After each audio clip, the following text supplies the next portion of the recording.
Have you felt disconnected lately? Just feel the fatigue of virtual church? Welcome to Lobby Talk with me, your host, Jonathan Tay, and joined by Pastor Jason Locke for a 6-episode series as we try to inject some of that organic chit-chat back into the life of Hope Bible Church and dive into what doing life together looks and feels like in an increasingly remote and digital environment.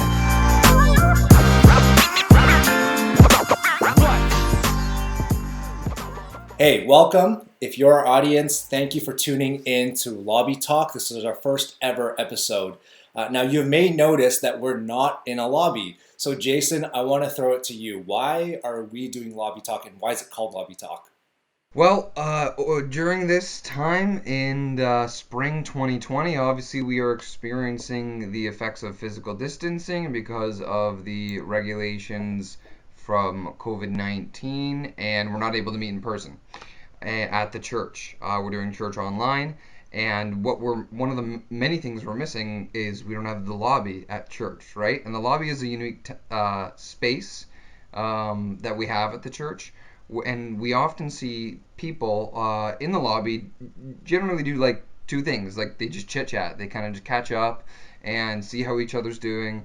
And they also, I see at our church at Hope Markham, they care for each other. They talk about what they learned in the sermon, and they offer care for one another, and we're kind of missing that right now. So this hopefully will, for our listeners and viewers, be a space where they can see you and me have a little lobby talk, where we can just have some chit chat, catch up on what life is like during physical distancing, and I hope that they'll be relatable to other people and encouraging. And then also, we're going to thoughtfully talk about things we're learning from the scriptures, from what I was able to preach.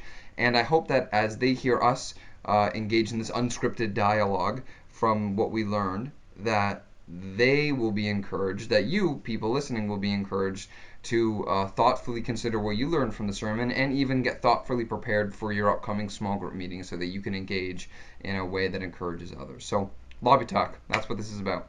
That's awesome. Thank you so much for explaining that. I'm going to jump in and just get to the section where we're going to hang out a little bit, catch up, and then I'm going to pivot later in the second half of our podcast where I'm going to just say, hey, I've got some questions about the sermon. Boom, here we go, right? Is that all right with you? Let's go. All right, man. So actually on the weekend, I noticed that on Instagram, you reposted a artist who designs tattoos, other types of branding, things like that. I'm just curious, man, what are your personal thoughts on tattoos? Do you have one? Ooh. What are your go? Wow. Yeah, so the guy, I follow a lot of artists on Instagram. I really like art done well. I was really inspired to look and find good art, music, and visual after I read this really tiny book, which is this called Art and the Bible by Francis Schaeffer. It's an excellent book about how art is used in the scriptures and the value of art. And even if you look about let me give a brief Bible lesson before I explain about my tattoo things, all right? Genesis chapter 2. Genesis chapter 2, when the scriptures talks about how God created all things, including the tree of life and including the tree of the knowledge of good and evil. And he said that it was a delight to the eyes, both trees, a delight to the eyes, and for one of the trees, good for food. Right? So, interesting that what Eve noticed in chapter 3 that led her into sin, that it was a delight to the eyes and desired to make her one wise, God actually created that tree to be delightful to the eyes. But he created that, in creating that tree, in its beauty, he said don't touch it. Like, it was not supposed to be touched. So, in God's creative work, there is a function to God's creation. Like the tree of life and all of the green plants functioned for their nutrition. But there's also a fashion in it as well. That there's beauty in God's creation, but that beauty needs to be respected and it needs to be honored according to God's law. So God is an artist in his creative work. He creates things for function and for fashion for his glory. So that's just, I like art. Tattoos, I have none. On a practical level, I am not planning on ever getting any. I'm 30 and I'm already seeing my body change in different ways. That's When I crazy. was in my teens and early 20s, it was, I don't know, my body's more spongy now. Things go in, they stick around a lot. So I know I've thought about tattoos. I just wouldn't get one for personal preference because I know my body's going to change. Um, I don't think that tattoos are inherently wrong. I had a good conversation with a guy actually at church. I had a lobby talk conversation with a guy at church like 6 months ago about this, and I kind of asked him, was like, "What do you want? Why do you want this?" Yeah. For him, it came down to it was a fashion thing that he wanted other people to like. He wanted to look good in front of his peers. Right. Um, I don't think that the in the New Testament Christians have specific demands that would say it is a quote unquote transgression to get a tattoo. Wouldn't say that at all. But I would just want to know what's your heart in it. And there are guys that I know at our church who love Jesus so much, who got like lots of tattoos when they were younger and before Christ, and they look at what they have now, and it's actually there's a redeeming quality to it. Because this guy I know looks at his tattoos and like, why did I do this? But now he's able to it's pretty obvious to people when they see it, but now he can use it as a way to say to share his testimony and his faith. So yeah, there's redeeming qualities to it. Not my personal preference. Don't think it's a don't do thing. Yeah, yeah, yeah. I got you, man. Um, I got a question about now that we're, zooming and stuff like that. We talked about this last week when I was just like catching up with you, anyways. But we're on Zoom, and there's this quality of Zoom and being on a virtual church kind of thing. There's a not an awkwardness to it, but there's something that's just not fully there. Do you feel that? Yeah, yeah, totally. What do you think? What do you think would happen to our church if we didn't have the internet during the pandemic? Do you think we as a church are readily equipped to be a church that could survive without technology? Yeah, that's a great question. I think about churches across the world who don't have this capacity. I think about I thought about I've thought about this a little bit. Like, what would we do? In 1918, we've learned like there was the Spanish flu that happened and churches were closed and ain't no internet back in 1918, right? What could you do? Um, wow, that is a wonderful question. You know what? I read an article about this. W- we would have to rely a lot more on the family unit if we didn't have the internet.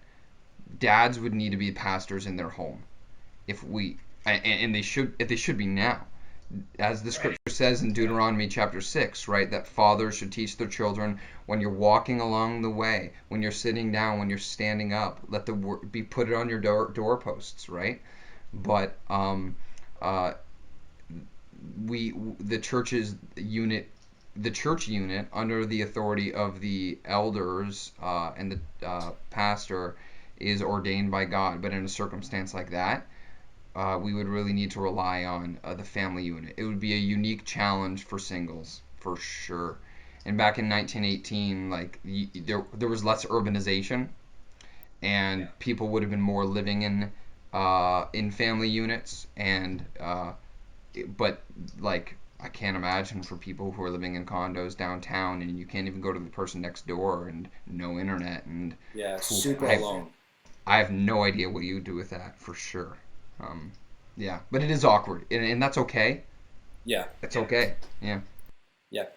I know we said this was unscripted, but I listened to something really cool on the weekend and I Okay. wrote it down. So I'm going to read it and Okay. then I'm going to get you to kind of get your thoughts and pick your brain a little bit on this. So Okay. I was listening to another Francis Chan. He has a podcast. He's recently moved as a pastor of a megachurch in the States to Hong Kong. So that's his context. And so he challenged the Hong Kong church and he said, hey, do you really want to go back to your previous normal of simply reducing church to a place or building you go to once a week for a couple of hours, you sing 5 songs, you listen to someone preach, you go home, you might even go to small groups or throw your kids in a youth program or a kids program. And so Francis Chan thinks that there's an opportunity for the church to really grow into something more than just the status quo of what they've always been doing. Do you think that's applicable to us at Hope Bible Church? His plea was that churches need to re-equip so that the next time around, if we weren't allowed to meet at Hope ever again and we didn't have technology, would we be equipped to gather over the word and simply enjoy the presence of God without necessarily being in the building to worship God? Not in the sense that he's discounting church membership or not being engaged in your own local church, but that's kind of his challenge to the Hong Kong church. Do you think that's applicable to us today? So uniquely, I'd say, I think for our context, this is an opportunity for us to think more neighborly, to be more others-centered. In a time where we are not able to speak as so readily with our neighbors and our community, I'm encouraged to see our church community press into one another. And the evidence that we've seen is that the church is knit together in love, as Ephesians 4 says, and it's still happening during this time. There's a reason we as elders decided it'd be good and right for us to go through the book of Acts during this time, because this is what I believe is the next step for our church, to begin to now look outwardly. This is why we hired a staff member whose title is Director of Integration and Outreach. It's the first time where we've had someone on staff whose specific job is to help people get in the building, but then also to help them send them out the building. Yeah, for sure. Yeah, I think this is time for us to, when we get back to the next normal, like we have a new normal right now, there will be a next normal, and that will be a morphing blob of abnormal. Like, who knows? That's one of those who knows things, right? Yeah. But I think this is now a chance for us to see that you are the light of the world. A city on a hill cannot be hidden.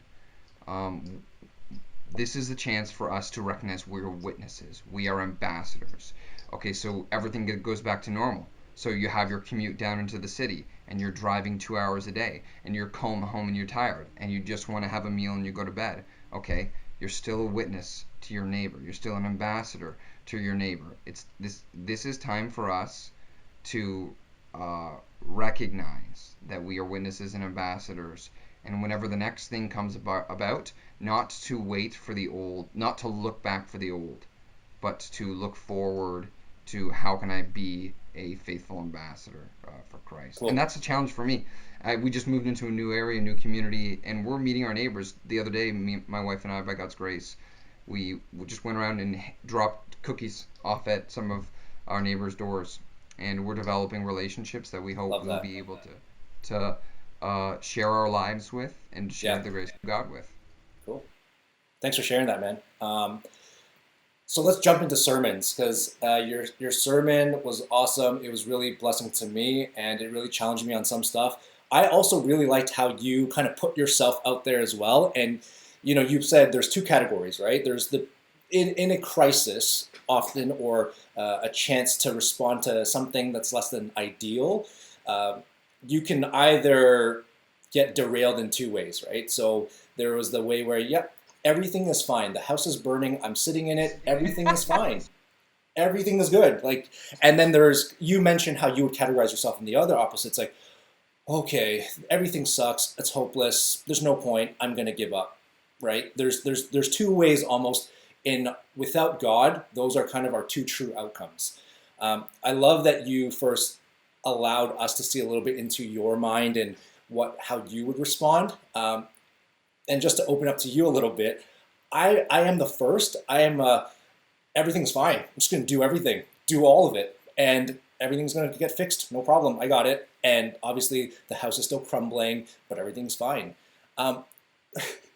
So for you, practically, what are you normally doing that would, because you said that there is a knockoff version specifically of the real thing. So specifically, a knockoff of approval of man is to the real deal of the approval of God. right? And so you mentioned that you normally feel anxiety when you start feeling that you're chasing after the approval of man rather than the approval of God. When you start feeling anxious, is there usually a precursor or something you're doing? Is it like prepping for a sermon? Is it praying? Is it making calls to members of the church? What is it?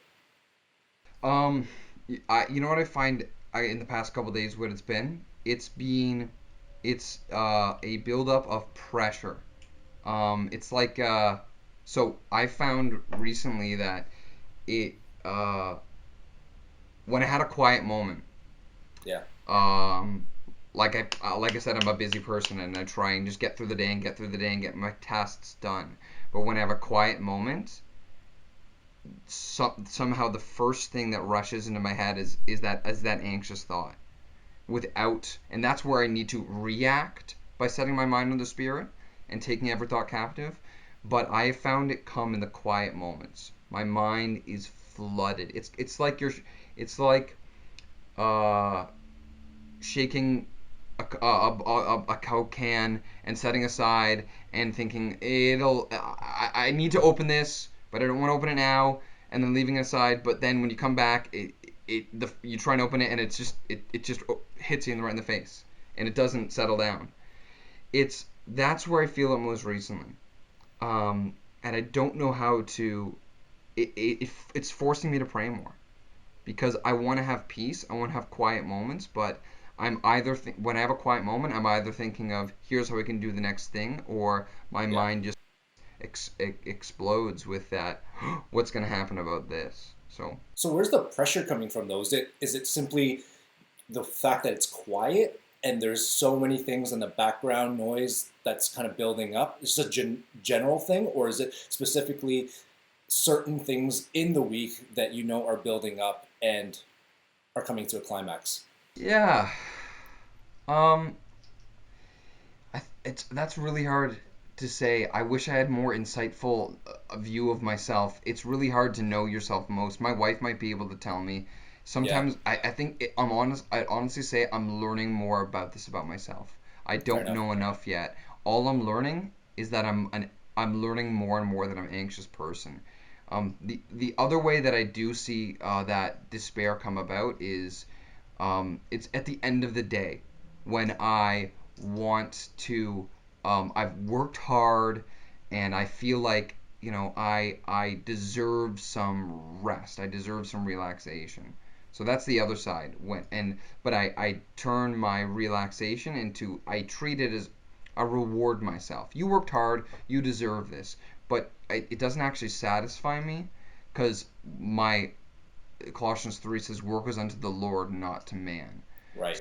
I had to talk with some small group guys about this recently who they felt the same thing that I felt before. At the end of the day, I'm just lazy. I worked hard, but my boss pays me for the work I do at my work, not at home.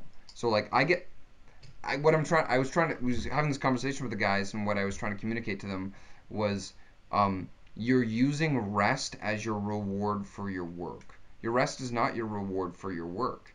That's a cheap substitute.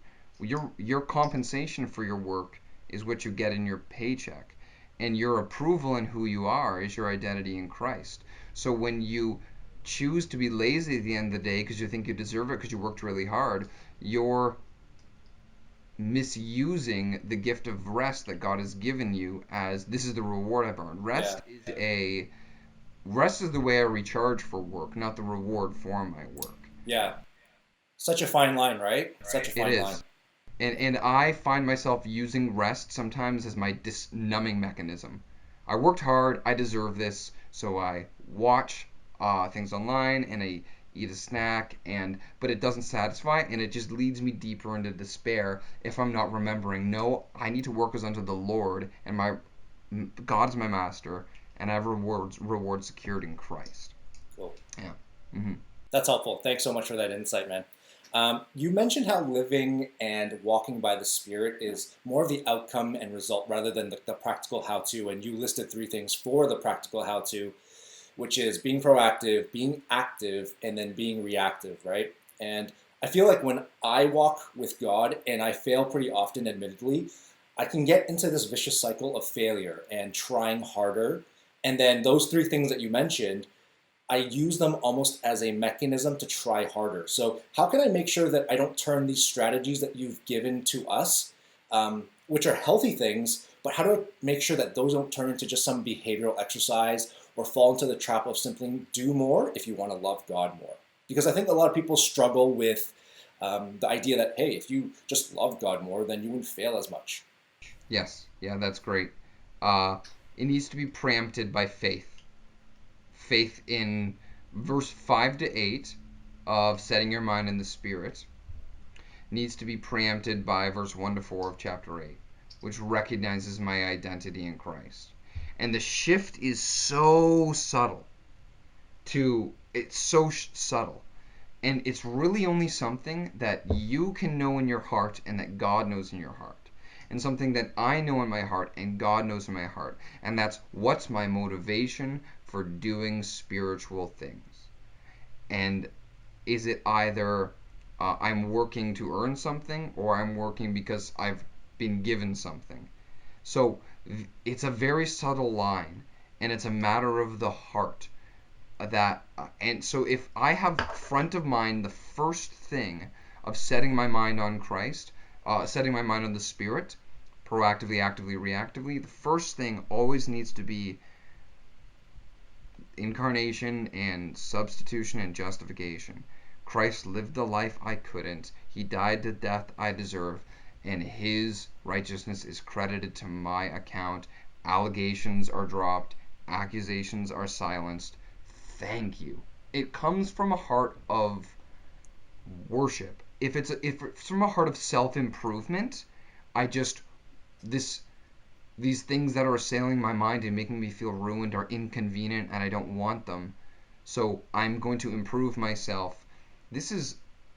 You can get that from any pop psychology, Dr. Phil.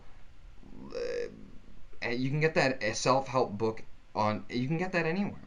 But the difference in this is Christianity isn't just about improving yourself. It's about offering your affections and allegiance to the God who is so worthy of our lives.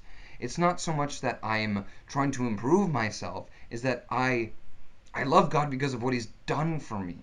So first in setting my mind on the Spirit, is faith that recognizes who I am because of what Christ has done.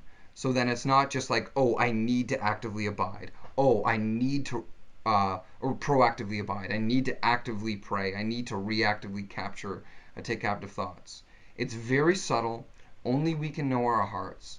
But I want to maintain an attitude of humble brokenness. That I need God, but he's so great and he's worthy of my whole life. So I would encourage people, if you feel more burdened down, sit back and remember who God is, and get Romans 1-4 into your 1-4 before you get Romans 5-8, 5-5-8. Get the first part before you get the second part. Yeah. I got you. No, that's great. That's something that I think I struggle with a lot because, like you said, so subtle. That little twist and you've changed everything, right? So it can become a very burdensome journey if that's all you focus on and doing more, trying harder, grind it out kind of thing, right? Yeah, for sure. Yeah, so hey, that's all I got for you today, man. So really thank you for taking the time. Hopefully people who've tuned in are blessed by this and are, encouraged to, really forefront of their mind this week to think through what they can bring to their small groups. You got anything for me? If not, we're going to call it a wrap today. Hey, thanks for joining everyone today, John. I'll always love catching up with you, man. We'll talk soon. Well, that's all for today on Lobby Talk. Make sure you subscribe to this podcast and remember to bring your questions and be ready to contribute to your small group meeting this week. And if you're not in one, please contact us at info@hopemarkham.ca, as we'd love to support you and for you to have community in times like these. Thanks for listening, and thank you to Pastor Jason for calling in this morning. Tune in next week as we catch up over morning coffee and chat about the weekend sermon in the church lobby. And we'll see you next time.